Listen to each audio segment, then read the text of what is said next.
Hello दोस्तों, मैं Nitish. Direct education के यूट्यूब चैनल पर आपका स्वागत है।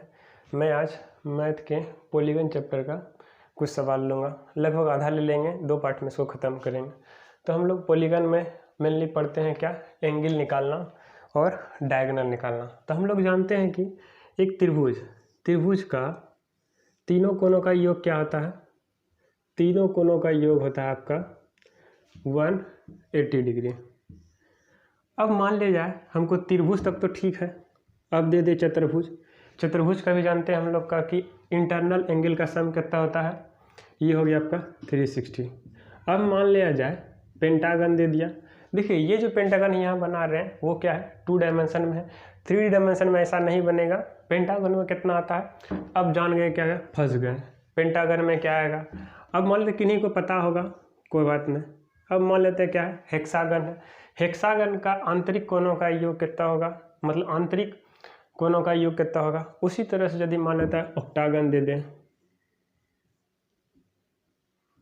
तो अब फिर क्या हो जाएगा, यहाँ पे निकालना थोड़ा सा टफ हो जाएगा। तो हम लोग सीखेंगे कि बताइए कोई भी त्रिभुज बनाने के लिए कम से कम कितना साइड चाहिए।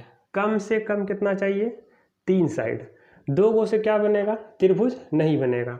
तो इसका एक फॉर्मूला याद करते हैं, n-2 इंटू 180 डिग्री। n क्या दर्शा रहा है कि कम से कम तो भैया 3 गो चाहिए डंडा, तभी कोई त्रिभुज बनेगा। त्रिभुज मतलब मतलब 3 भुजा से। तो n का मान यदि हम यहाँ पे 3 रखते हैं तो 3 - 2 गुना 180 डिग्री, ये कितना हो जाएगा, टोटल 180 डिग्री। अब मान लिया जाए कि हमको प्रत्येक एंगल निकालना हो, तो प्रत्येक एंगल निकालने के लिए हमको क्या करना पड़ता है, बस n-2 गुना 180 डिग्री बटा n। तो हमारा टोटल सम यहाँ से कितना निकला, त्रिभुज का 180। अब भुजा का गो है 3, तो प्रत्येक कोण कितना निकल गया, 60 का 60। उसी तरह से मान लिया जाए हमको इसमें निकालना, चतुर्भुज में। तो चतुर्भुज का पहले फार्मूला देखते हैं क्या, तो भैया n-2 इंटू 180 बटा कितना होता है भैया n। तो n का मान यहाँ कहता है 4 भुजा है तो 4, तो भुजा कितना है 4 में से 2 घट जाएगा, कितना हो जाएगा 2 गुना 180। टोटल भुजा का है 4, 2 से कटाएंगे 2 बार में, 2 से कितना 90। हम लोग जानते हैं कोई भी स्क्वायर में प्रत्येक कोण कितना आता है, 90। अब इसी तरह से आप बताइए हमको कि ये एक स्ट्रेट लाइन है, स्ट्रेट लाइन में टोटल कितना डिग्री का एंगल बनता है। स्ट्रेट लाइन बोलता है अपने आप में 180 डिग्री एंगल बनाता है। तो मानिए यदि हमने इसका त्रिभुज का साइड बढ़ा दिया, मान लेते हैं इसका ये एंगल साइड बढ़ा दिया, इसका ये साइड बढ़ा दिया, तो एक स्ट्रेट लाइन पे 180 बनना चाहिए। इंटरनल एंगल इसका 60 है, तो एक्सटर्नल कितना हो जाएगा 120। उसी तरह से इस स्ट्रेट लाइन पर टोटल 180 बनना चाहिए, ये 60 है, तो ये बचेगा बाह्य कोण कितना हो जाएगा 120। इसी तरह से इस स्ट्रेट लाइन पर ये 60 है, तो ये कितना हो जाएगा 120। हम लोग पढ़ेंगे त्रिभुज चैप्टर में, ट्रायंगल चैप्टर में, कि 2 आंतरिक कोणों का योग बाह्य कोण के बराबर होता है। ये दोनों आंतरिक कोण का योग बाह्य कोण के बराबर हुआ। उसी तरह से ये दोनों आंतरिक कोण का योग बाह्य कोण के बराबर हुआ, और ये दोनों आंतरिक कोण का योग बाह्य कोण के बराबर हो गया। तो आप देखिए इसमें से टोटल बाह्य कोणों का योग कितना है, तो 120 यानी कि बाह्य कोण का योग जो है कितना है 360। तो अब बोलिएगा कि भैया मान लीजिए कि भुजा बढ़ाएंगे तो क्या बाह्य कोण ही बदलेगा, तो हम बोलेंगे नहीं, बाह्य कोण चाहे हम कितनों भी भुजा ले ले, 10 गो 15 गो 20 गो 100 गो 200, तो ये बाह्य कोण का योग क्या हर एक हमेशा कितना होगा 360 होगा। अब जैसे कि हम चलते हैं इस पे, मान लिया जाए कि हमने इसको क्या किया, आगे बढ़ा दिया, इधर से भी हमने इसको आगे बढ़ा दिया। अब देखिए जब आगे हमने इसको बढ़ाया तो ये 90, तो ये कितना आ गया 90। जब इसको लाइन को हमने आगे बढ़ाया तो ये 90, तो अंदर ये भी क्या हो जाएगा 90, ये भी कितना हो जाएगा 90, ये भी हो जाएगा कितना 90। अब देखिए बाह्य कोण तो यही है, ये तो पूरा अनंत तक चल रहा है, ये बाह्य 90, ये भी बाह्य कितना 90। तो टोटल बाह्य टोटल यहाँ क्या हो गया 4 गो, तो 90 × 4 कितना हो गया 360। तो इसका ही बाह्य कोण कितना हो गया 360। पहले हम लोग क्या करते हैं, इसको थोड़ा मिटाते हैं।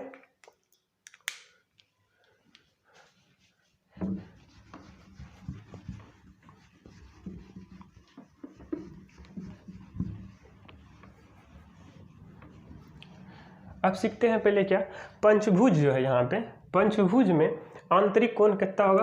पहले फार्मूला क्या लगाए हम, n इंटू एन, सिर्फ n माइनस 2 इंटू 180 बटा n।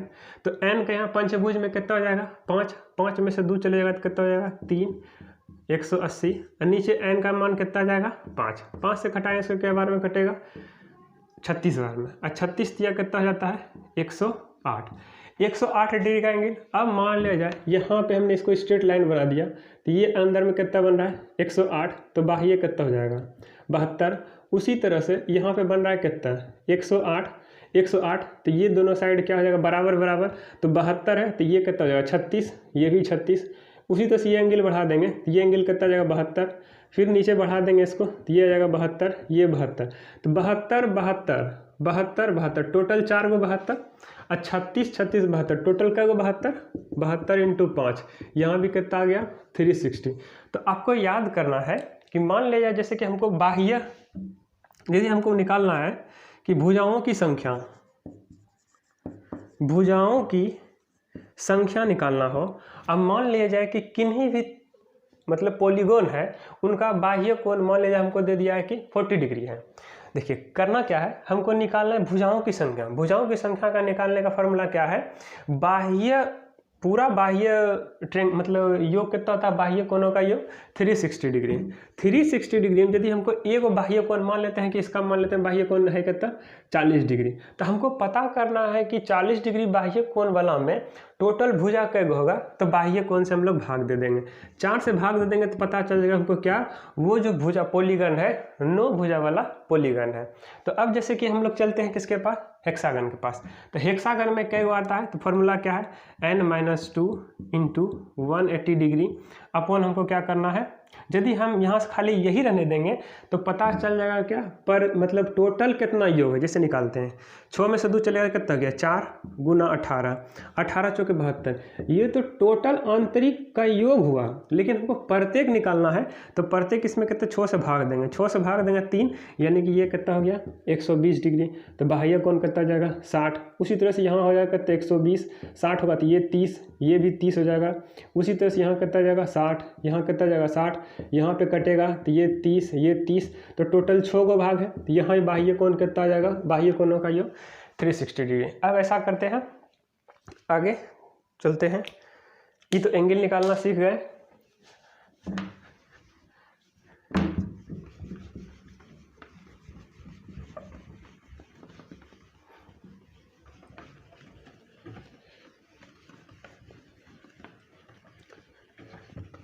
अब देखो पूछेगा आपसे क्या, विकर्ण निकालने के लिए, विकर्ण निकालने के लिए, डायगोनल या विकर्ण निकालने के लिए। अब बताइए कि एक त्रिभुज में कितना विकर्ण हो सकता है। अब देखिए त्रिभुज में कितना विकर्ण हो सकता है, कोई बोलेगा कि 3 हो सकता है, कोई बोलेगा कि 0 हो सकता है, बोलेगा कोई कि नहीं हो सकता है। तो आज हम कन्फ्यूजन क्लियर करते हैं। देखिए डायगोनल कहता है क्या, शॉर्टेज डिस्टेंस। हम लोग डिस्प्लेसमेंट पढ़े हैं ना, जैसे कि आप देखिए ये मान लेते हैं क्या है, एक रास्ता है, कोई विद्यार्थी यहाँ से चलना शुरू किया, फिर हमको क्या करना है, मान लेते हैं यहाँ पहुँच गया। तो अब मान लेते हैं कि अब पूछेगा कोई त्रिभुज में कै गो डायगोनल है, तो त्रिभुज में हमको शॉर्टेज डिस्टेंस कहीं नहीं पूछ रहा है, हमने सिर्फ क्या किया, ये पाथ पे चला, जब इस पाथ पे चला तो दूसरा इस पाथ पे चला। ऐसा नहीं कि ये इस लाइन से चले तो हम लोग को डायगोनल कह रहा है कि जिस किसी भुजा पे डालना है लंब तो वो डायगोनल नहीं होता। जैसे सिखाते हैं आपको, ये क्या है, एक वर्ग है, वर्ग में हमने मान लेते इसको चला कितना 4 मीटर समझ लेते हैं, इधर से चला हमने कितना 3 मीटर। तो हमको एक विकर्ण, जैसे कि हम लोग पढ़े ना एक त्रिभुज में कि ट्रिपलेट, ये 4 है, ये 3 है, तो ये 5 हो जाएगा। 5 ये जो डायगोनल होता है ये बताता है कि डिस्प्लेसमेंट बताता है, यानी कि शॉर्टेज डिस्टेंस है। अब जैसे कि हम चाहें तो इधर से यदि यहाँ से हम इस जगह पहुँचे तो टोटल 4 और 3 टोटल हमको कितना दूरी तय करना पड़ेगा, 7 मीटर। लेकिन हमने इस छोर से यहाँ छोर पे पहुँचा तो हम लोग पाइथागोरस प्रमेय से जानते हैं 4 और 3 का वर्ग होता मतलब कितना जाएगा, कर्ण 5 हो जाएगा। तो अब इसमें देखिएगा तो टोटल कै गो विकर्ण होगा, 2 गो, यहाँ से यहाँ तक। उसी तरह से आप बोलिएगा कि भैया 3 तक तो हम जान गए, 4 तक में देख लिए, 5 गो हम बताइए। तो 5 गो हम देखिए, यहाँ से ये तो लाइन है, हमको एक छोड़ के चलना है तो 1 विकर्ण 2 विकर्ण। अब यहाँ से चलना है तो 3 विकर्ण 1 4 विकर्ण, यहाँ से चलना है तो 5। लेकिन अब मान ले जाए हमने छोटा था तो हाथ से निकाल लिया, अब मान ले जाए आपसे दे देगा कितना, 8 गो वाला। मान लेते हैं 8 गो भुजा वाला आपको दे दिया, इसमें विकर्ण निकालने के लिए तो हो जाएगा माथा खराब। लेकिन हम लोग क्या करेंगे, पहले पेन से भी निकाल लेंगे, उसके बाद एक फार्मूला से निकाल लेंगे। तो याद करिए आप लोग, हमने पिछले बार फार्मूला क्या देखा था कि किसी त्रिभुज को बनाने के लिए कम से कम कितना, 3 साइड चाहिए। तो 3 साइड बनाने के लिए हमको कम से कम कितना नहीं जरूरी पड़ना चाहिए, 2 गो तो नहीं पड़ेगा जरूरी। उसी तरह से आप विकर्ण निकालने के लिए कम से कम हमको कितना भुजा चाहिए, 4 गो। 3 गो भुजाओं में से तो हमको क्या विकर्ण निकलने वाला है नहीं। तो इसका फॉर्मूला होता है n × n-3/2। अब जैसे कि इसको निकाल, इसमें धरते हैं n का मान यदि हम 3 रखेंगे तो 3 और 3 में से 3 घट जाएगा, क्या आ जाएगा, 0/2। जब ऊपर 0 हो गया तो पूरे इसमें डायगोनल निकला नहीं। अब पेन दूसरा लेते हैं, देखिए इसको सीखते हैं। इसमें भुजा कै गो है, 4 गो है। फॉर्मूला यही है n × n-3/2। n का मान 4 रखेंगे, इधर 4 में से 1 जाएगा तो कितना जाएगा, 1/2। इसमें कै गो डायगोनल निकला हमारा, 2 गो, जो कि हम लोग निकालें, एगो ये। उसी तरह से पंचभुज में फार्मूला क्या है डायगोनल निकालने का भैया, तो n × n-3/2। तो n का मान क्या, ये पंचभुज है तो 5 रखना है। अब 5 में से 3 चलेगा, कितना हो गया, 2, और 2 से भाग देंगे तो कितना हो जाएगा, इसमें 5 गो। देखो 1 2 3 4 5 गो निकाले थे। उसी तरह से हम पहले क्या करते हैं, इसका निकालते हैं, इसमें कै गो होता है। देखो ये तो स्ट्रेट लाइन है, यहाँ से 1 2 3 4 5, यहाँ से देखिए 6 7 8 9 10, यहाँ से देखिए 11 12 13 14। देखिए ये लाइन पहले से है, यहाँ से देखिए 15 16 17, ये लाइन पहले यहाँ से है, यहाँ से चलेंगे 18 19, ये पहले से है। अब यहाँ से चलेंगे, ये पहले से यहाँ बैठा हुआ है। अब ये बैठा हुआ है तो यहाँ से कौन सा चलना है हमको, यहाँ से ये भी पड़ा हुआ है, इससे यहाँ चलेंगे तो ये बैठा हुआ है, ये भी है, ये भी है, ये भी है, ये भी हो गया। यहाँ से चलेंगे तो एगो हमारे पास ये बैठा हुआ है। तो टोटल हमको इसमें के गो मिला, 20 गो। अब हम फार्मूला से भी देख लेते हैं।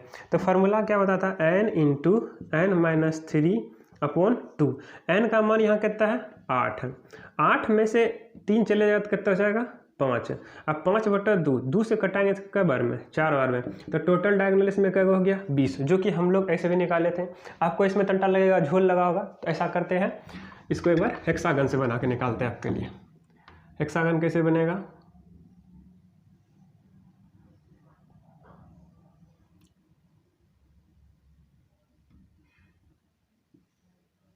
ठीक, हेक्सागन में। अब देखिए हेक्सागन में क्या करेंगे, पहले एगो चीज़ को पकड़, यहाँ पकड़ लीजिए। तो इस लगातार लग नहीं लेना है, लगातार से एक के अधिक लेना है। देखिए 1 2, यहाँ से क्या बना, 3। अब यहाँ से पकड़ना है, इसको नहीं चलना है, 4 5 6। देखिए ये लेंगे नहीं क्योंकि लाइन हो जाएगा। यहाँ देखिए 7 8, ये देखिए पहले से लिया हुआ है, यहाँ से चलेंगे 9, ये पहले से हो गया है। अब यहाँ से चलेंगे, ये भी हो गया, ये भी हो गया, ये भी हो गया। यहाँ से चलेंगे, यहाँ से चलने पर अब हमको लगता है 9 से ज़्यादा नहीं है, तो हम लोग ऐसा करते हैं, फार्मूला में देखते हैं। तो फार्मूला क्या होता है भैया, n × n-3/2। n का मान कितना हो गया, 6। n-3 यानी कि 6 - 3 कितना हो गया, 3/2। 2 से खिलाएंगे तो कई बार में 3, 3 तिया कितना हो गया, 9। जोड़ने पे भी हमारा 9 आ रहा था, वैसे भी हमारा 9 आया। तो तो ऐसा करते हैं हम लोग, यहाँ तक रहने देते हैं और कुछ कुछ फॉर्मूला मतलब सवाल देख लेते हैं। तब सवाल के लिए पहले इसको मिटाते हैं, साफ करते हैं।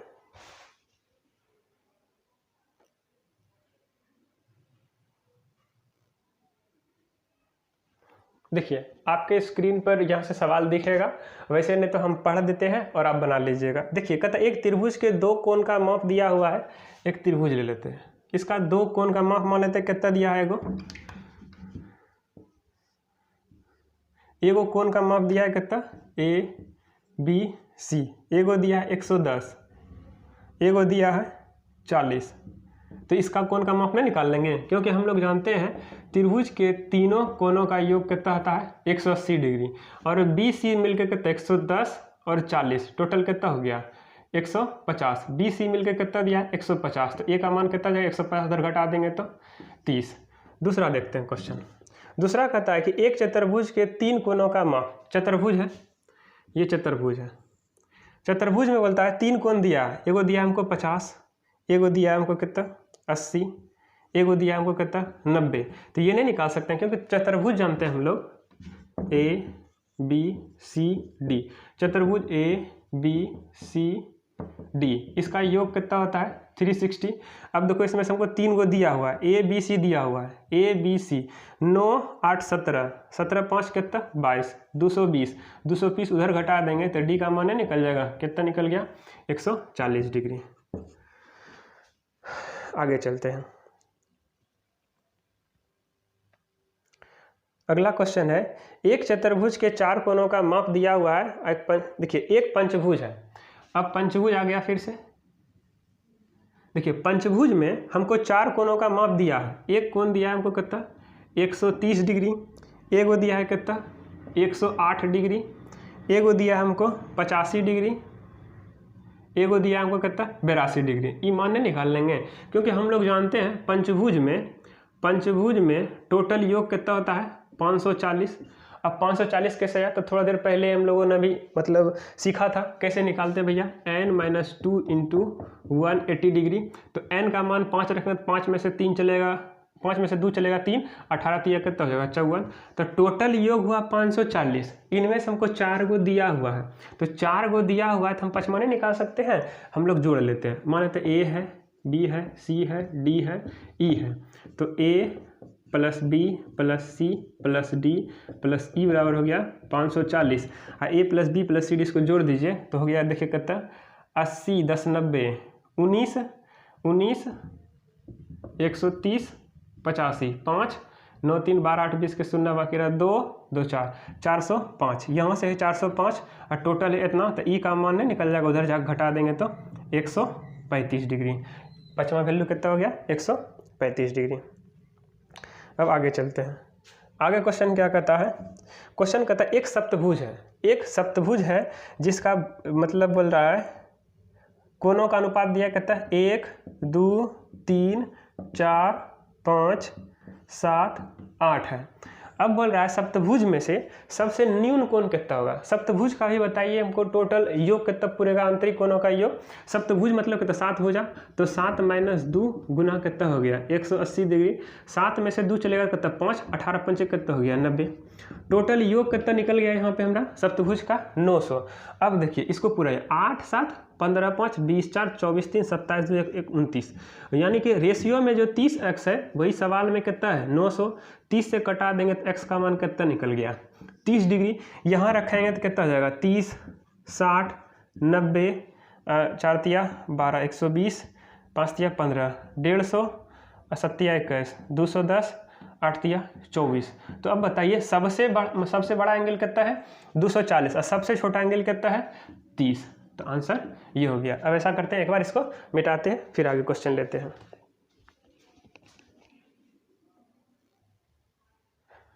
देखिए आगे क्वेश्चन कहता है किसी षटभुज के सभी कोणों का योग कितना होगा। षटभुज मतलब कितना है छभुजा। छभुजा मतलब फॉर्मूला क्या है n-2 इंटू 180 डिग्री। षटभुज मतलब भुजा कितना छो में से 2 चले जाएगा तो कितना हो जाएगा 4 4 गुना 18 कितना होता है 18 चौक 72 720 डिग्री। आगे देखते हैं, किसी पंचभुज के सभी कोणों का योग कितना होगा। पंचभुज मतलब कितना, n का मान कितना 5, 5 माइनस 2 गुना कितना हो गया 180, 18 × 3 = 54, 540 डिग्री। उसी तरह से आगे क्वेश्चन कहता है क्या, किसी अष्टभुज के सभी कोणों का योग कितना होगा। अष्टभुज मतलब क्या, 8 रखेंगे, 8 माइनस 2 गुना कितना 180 डिग्री, 8 माइनस 2 6, 18 6 कितना हो जाएगा 78 से 1080 डिग्री। आगे चलते हैं, एक अष्टभुज के कितने विकर्ण होंगे। अब देखिए विकर्ण आ गया, एक अष्टभुज है, अष्टभुज पहले कैसे बनता है एक बार बना लेते हैं। एक अष्टभुज में टोटल विकर्ण कब होगा, अभी हमने कुछ देर पहले निकाला था, लेकिन ऐसा करते हैं एक बार निकाल भी लेते हैं और फार्मूला भी रखते हैं। पहले फार्मूला पर रखते हैं, फार्मूला क्या था, n × n - 3/2। ये हमने n-3 क्यों किया, बताए थे कि किसी भी त्रिभुज में एक भी डायगोनल नहीं होता, इसीलिए भुजा 3 होता है, तो हम इसमें से 3 घटाते हैं। अब देखिए टोटल भुजा इसमें कितना है 8 भुजा, 8 में से 3 घटाएंगे कितना 5/2, 2 से घटाएंगे 4, तो टोटल डायगोनल इसमें क्या को निकलेगा 20 को। यदि हमको इसमें गिनना हो तो गिनेंगे कैसे, देखिए यहाँ से गिन शुरू करते हैं शुरुआत, इसको एक छोड़ करके 1 2 3 4 5, यहाँ से 6 7 8 9 10, यहाँ से 11 12 13 14, यहाँ पहले से यहाँ से 15 16 17, अब नहीं होगा, यहाँ से 18 19, अब नहीं होगा, यहाँ से अब यहाँ से एगो ये वाला 20। हमने यहाँ से गिन के भी देखा तो टोटल क्या को पुरता है 20 को। अब आगे चलते हैं, क्वेश्चन देखते हैं। आगे क्वेश्चन क्या कहता है, अष्टभुज हो गया, अब बोल रहा है 100 भुजाओं वाले बहुभुज के कितने विकर्ण होंगे। अब देखें क्वेश्चन बड़ा हो गया ना, 100 भुजा वाला में बहुभुज में विकर्ण का हुआ, विकर्ण फॉर्मूला n × n - 3/2, n का मान कितना हो गया 100, 100 में 3 चलेगा तो कितना जाएगा 97/2, 2 से खिलाएंगे कितना बार में 50 बार में, तो 50 × 97 करेंगे तो कितना आ जाएगा, तो इसका आधा कर दीजिए तो हो जाएगा 48 × 2 = 96, 48 50, 48 50 है 48 48 × 96 97, 4850 को विकर्ण निकल जाएगा। 10 भुजाओं वाले बहुभुज में विकर्णों की संख्या कितना है। देखिए फिर बहुभुज पूछ लिया, तो 10 भुजा तो 10 10 × 7/2, 2 से 5, टोटल विकर्ण क्या को निकल जाएगा इसमें 35 गो है। हाँ देखिए एक बहुभुज के 27 विकर्ण है, इसकी भुजाओं की संख्या कितनी होगी। देखिए विकर्ण का फॉर्मूला हमने क्या होता है n × n - 3/2 बराबर यही क्या है विकर्ण है। अब विकर्ण के जगह पे हमको क्या है विकर्ण दिया है, टोटल इसमें विकर्ण का गो है 27 गो है। अब देखिए हम लोग यहाँ पे 2 चीज़ काम करेंगे, डायरेक्टे सॉल्व करते हैं, तो इसका क्या आ जाएगा n × n - 3 और 27 से इधर हो जाएगा कितना 54। डायरेक्टे n का मान यदि हम n का मान 9 लेते हैं तो 9 में से 3 चलेगा कितना हो जाएगा 6, तो 9 की कितना हो जाएगा 54, तो विकर्ण की संख्या कितना हो जाएगा इसमें 9 गो। ऐसा करते हैं, वीडियो ज़्यादा लंबा हो रहा है तो आज इतना ही रहने देते हैं, बाकी कल संडे है तो संडे इसको पूरा कर देंगे, और कल संडे है तो समय भी मिलेगा हमको, तो कल एक रीजनिंग का भी चैप्टर जो हमको अच्छा लगेगा, जो आसान लगेगा, पहले आसान शुरुआत करते हैं। कल संडे को एक रीजनिंग का चैप्टर भी दे दिया जाएगा, और बाकी यदि आपको लगे कि मेहनत हेल्पफुल हो और समझ में आ रहा तो वीडियो को शेयर करा कीजिए और चैनल को सब्सक्राइब कर दीजिए। धन्यवाद।